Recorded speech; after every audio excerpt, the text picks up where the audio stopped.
Everyone, welcome back to my YouTube channel.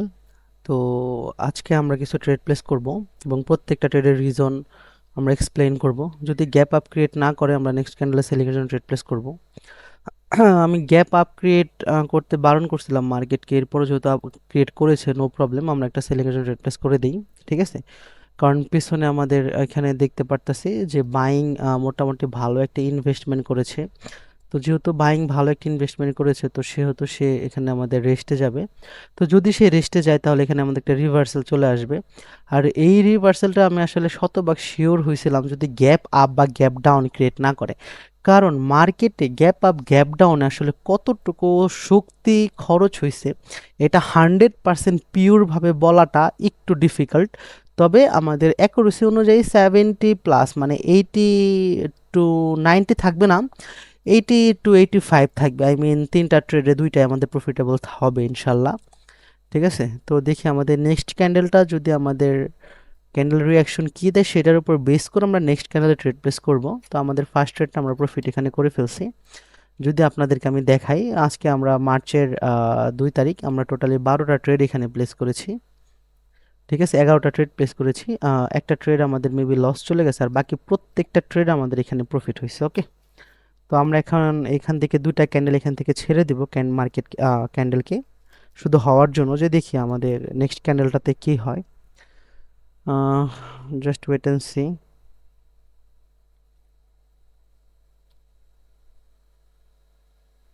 তো যারা বাইনারিতে ট্রেড প্লেস করে অনেক লসে আছেন, আমি আপনাদেরকে অবশ্যই বলবো ঠান্ডা মাথায় বাইনারি রানিং ক্যান্ডেলটাকে বোঝার চেষ্টা করুন। যদি আপনি রানিং ক্যান্ডেল পড়তে না পারেন তাহলে বাইনারিতে ট্রেড প্লেস করার কোনো দরকার নেই, কারণ ক্যান্ডেল প্রেডিকশন করে আসলে আপনি বাঁচতে পারবেন না, হ্যাঁ। কারণ রানিং ক্যান্ডেল আপনাকে বুঝতে হবে প্রিভিয়াস ক্যান্ডেলটা কি ইন্ডিকেট করেছে, এটা আপনাকে বুঝতে হবে। এরপরে আপনার যে একটা অ্যাকুরেসি আসবে, ওই অ্যাকুরেসির সাথে সব কিছু মিলিয়ে তারপরে আমাদের ট্রেড প্লেস করতে হবে। রানিং ক্যান্ডেলটাই গিয়ে আমি একটা সেলিংয়ের জন্য ট্রেড প্লেস করব, কারণ আমাদের এইখান থেকে যে প্রেশারটা আসছে মার্কেট, এই প্রেশারটা আমাদের রিয়াল প্রেশার। তো যেহেতু রিয়াল প্রেশার দিচ্ছে এবং আমাদের এখানেও বাইং কোনো মোমেন্টাম ক্রিয়েট করতে পারছে না, তো যার কারণে আমি আসলে ইজিলি এখানে বাইংয়ের সাথে যাব না, ওকে। আমরা এখান থেকে সেলিংয়ের জন্য যাব, যদিও মার্কেট একটা আপ ট্রেন্ড ক্রিয়েট করতেছে, এরপর আমরা এখান থেকে বাইংয়ের সাথে যাব না, ওকে। দেখেন আপ ট্রেন্ড ক্রিয়েট করছে না, তো এরপরও অ্যাঙ্গেলফ হয়ে গেছে, তারপর এখান থেকে আমরা বাইংয়ের সাথে যাব না। কারণ আমরা আমাদের আসলে লজিকের এগেনস্টে কখনোই যাব না। আমাদের এখানে লজিক হয়েছে রিয়াল প্রেশার, তো রিয়াল প্রেশার মানে হচ্ছে রিভার্সাল আর ফেক প্রেশার মানে হচ্ছে কন্টিনিউশন, ওকে। তো যাই হোক, দেখি কি হয় মার্কেট, ওয়েট অ্যান্ড সি। দেখেন আমি আসলে কোনো চার্ট প্যাটার্নে ট্রেড করি নাই। চার্ট প্যাটার্ন বলতে হচ্ছে এরকম, যে ধরেন অনেকে আপনাদেরকে শেখায় যে এখানে আমাদের রেড হইছে দেন গ্রিন, তারপরে রেড হইছে গ্রিন, রেড হইছে গ্রিন, মানে প্যাটার্ন ওয়ার্ক করছে, ঠিক আছে। তো আমি প্যাটার্নে কোনো ট্রেড প্লেস করি নাই। তো আমাদের আসলে মার্কেট যেটা করছে এরকম করাটা কখনোই কাম্য ছিল না। তো আমি এখান থেকে এগেন আরেকটা ট্রেড প্লেস করব সেলিংয়ের জন্য, ঠিক আছে। তো সেলিংয়ের জন্য ট্রেড প্লেস করব, কেন সেলিংয়ের জন্য ট্রেড প্লেস করবো, কারণ সেলিং যে প্রেশারটা এখানে ক্রিয়েট করছে এটা আমাদের ফেক প্রেশার। তো যেহেতু ফেক প্রেশার ক্রিয়েট করছে, তো ফেক প্রেশারের তো এগেনস্ট আমরা যাব না। তো এখান থেকে তো বাইংয়ের তার রিয়েল প্রেশার ক্রিয়েট করে নাই। তো যেহেতু বায়ার্স রিয়েল প্রেশার ক্রিয়েট করে নাই, তো সেহেতু আমরা ইজিলি এখানে সেলারের সাথে আসতে পারি। আমাদের প্রিভিয়াস ক্যান্ডেলে কিন্তু আমরা প্রফিট, ওকে। আমরা সেলিংয়ে প্রেডিকশন করেছি, সেলিংয়ে ট্রেড প্লেস করেছি, হয়তো রিয়াকশনের মাধ্যমে ট্রেড একটু নিচে পড়ে গেছিলো দেখে আমাদের ডলারটা রিফান্ড করে দিছে, কিন্তু আমি তো ক্যান্ডেল প্রেডিকশন করেছিলাম সেলিং, এবং সেলিংয়ে হয়েছে। আপনি দেখতে পারবেন যে আমার যে অ্যাকুরেসিটা থাকে অলমোস্ট 80+ থাকে অ্যাকুরেসি, কিন্তু আমার এই অ্যাকুরেসিটা প্রায় 90 to 90%-এরও বেশি হয়ে যায় মাঝে মাঝে, যখন আমি 4 মিনিট 5 মিনিট পরে পরে ট্রেড করি। তো ক্যান্ডেলটা আসলে সেলিং হওয়ার কথা, ক্যান্ডেল বাইং হওয়ার মানে কথা না। তো সেলিংই হচ্ছে। দেখেন ক্যান্ডেল 2 সেকেন্ড আগেও যে আপনার যে উপরে চলে যায় না, তো এটা দেখেও অনেকে আসলে প্যানিক করে। আমরা এখান থেকে একটা সেলিংয়ের মোমেন্টাম এক্সপেক্ট করছি, যে রানিং ক্যান্ডেলটা সেলিং আরেকটা ক্যান্ডেল ক্রিয়েট করে এখানে সেলিং একটা মোমেন্টাম ক্রিয়েট করবে। তো সেলিং দেখেন এখানে সিঙ্গেল সিঙ্গেল সেলিং, তো এখানে অলরেডি দুইটা ক্যান্ডেল ক্লোজ করেছে এবং একটা ক্যান্ডেলের উইকের মধ্যে দেখেন আরেকটা ক্যান্ডেল ক্লোজিং করেছে, ক্লোজ দিছে। তো সবাই এখানে ভাববে যে সেলিং আসলে টোটালি এক্সজস্ট হয়ে গেছে, তো সেলিং আসলে এক্সজস্ট হয় নাই। যদি এখান থেকে বাইং চলে আসে তাহলে বুঝবেন যে এই বাইংটা সেলিং এক্সজস্টের জন্য আসেনি, এই বাইংটা শুধুমাত্র মোমেন্টামের প্রেশারের জন্য আসছে, ওকে। তো আমরা একটা এক্সপেক্ট করছিলাম যে মোমেন্টাম আসবে, আসে নাই। তো বাইং আসলে টোটালি ডেড হচ্ছে এক ক্যান্ডেলে। এখন ক্যান্ডেল রিয়াকশন আমরা পড়বো, যদি রিয়াকশনে আমাদের মনে হয় যে এক্সজস্ট হচ্ছে তাহলে আমরা রিভার্সালে আসবো, আদারওয়াইজ আমরা এই ক্যান্ডেলটাকে অ্যাভয়েড করবো, okay. Just wait and see. তো ক্যান্ডেল যদি আপনি রিড না করতে পারেন তাহলে কখনোই ওয়েট ওয়েট আচ্ছা, ভেরি গুড। ক্যান্ডেল আসলে এক্সস্ট হয় নাই, ঠিক আছে? ক্যান্ডেল আসলে টোটালি এক্সস্ট হয় নাই, ওকে? মানে আমি আসলে এক্সস্ট বলতে পারছি না। মানে দেখেন একটা যে বিগ ক্যান্ডেল ক্রিয়েট করছে না, তো এই বিগ ক্যান্ডেল আসলে আমি এক্সস্ট বলতে পারছি না, কারণ এক্সস্টের কোনো রিয়াকশন আমাকে ক্যান্ডেল দেয়নি। তো যেহেতু কোনো এক্সস্টের রিয়াকশন আমাকে দেয়নি, তো আমি এখান থেকে যেন কন্টিনিউতে চলে গেছি। তো আশা রাখি এটা প্রফিট হবে, আর যদি প্রফিট না হয় তাহলে আমরা 2 মিনিট বা 3 মিনিট অপেক্ষা করে নেক্সট ক্যান্ডেলটাতে একটা রিকভারি ট্রেড প্লেস করবো। জাস্ট ওয়েট অ্যান্ড সি, দেখি কি হয় মার্কেট।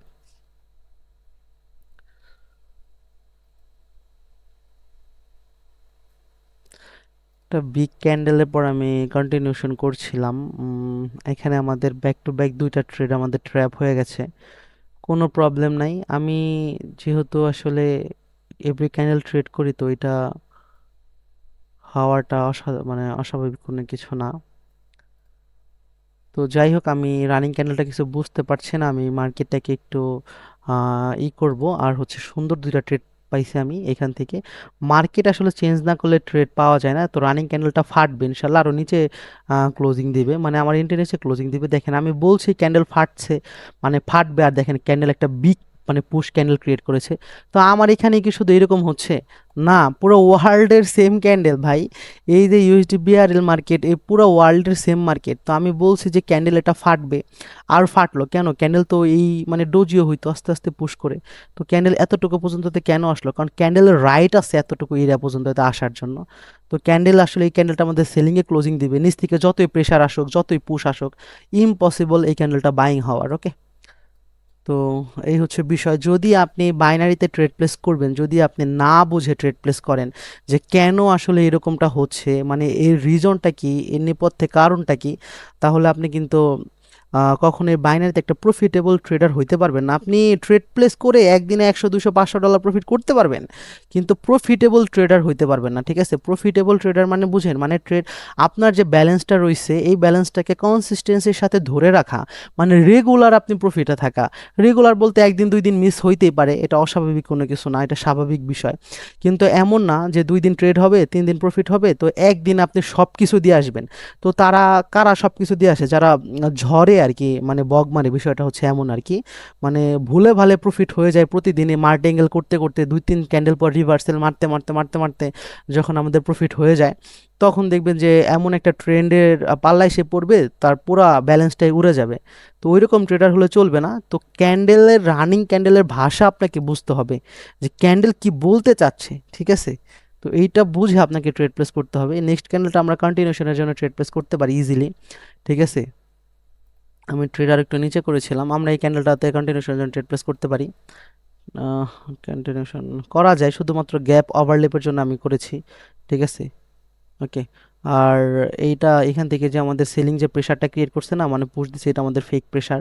তো যেহেতু আমাদের ফেক প্রেশার, তো ফেক প্রেশারের জন্য আমি কন্টিনিউশন করেছি এবং গ্যাপ ওভারল্যাপ দেখে কন্টিনিউশন করেছি। আদারওয়াইজ আর কোনো এরকম করে রিজন আমাদের এখানে ছিল না। আমি যদি একটু ছোট করে আপনাদেরকে দেখাই, যে আমাদের এখানে ছিল ফেক প্রেশার, এই যে আমাদের ফেক প্রেশার ছিল, আর এই যেখানে আমাদের গ্যাপ ওভারল্যাপ করেছে, এই যে আমি এখান থেকে এই জন্য ট্রেড প্লেস করেছি, ওকে? আদার্স আর কোনো রিজন এখানে নাই। তো ভিডিওটি কেমন লাগলো অবশ্যই আমাদেরকে কমেন্টে জানাবেন। আর যারা যারা আমাদের টেলিগ্রাম গ্রুপে জয়েন হননি তারা অবশ্যই আমাদের টেলিগ্রাম গ্রুপে জয়েন হবেন। তো আশা রাখি অবশ্যই অবশ্যই ভালো লাগবে ভিডিওটা। Just wait and see. Candle আমাদের কনফিউজড করেছে, ক্যান্ডেলের যে ক্লোজিং পয়েন্টটা একটু ঝামেলা করেছে এখানে।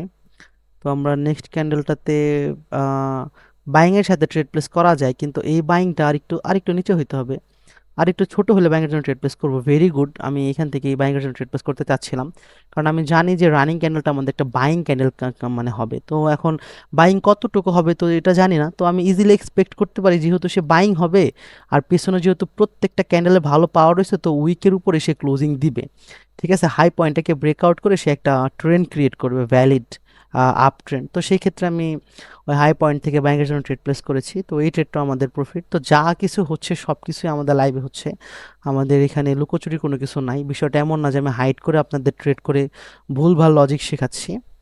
তো এই হচ্ছে বিষয়। তো কি বলবো আর,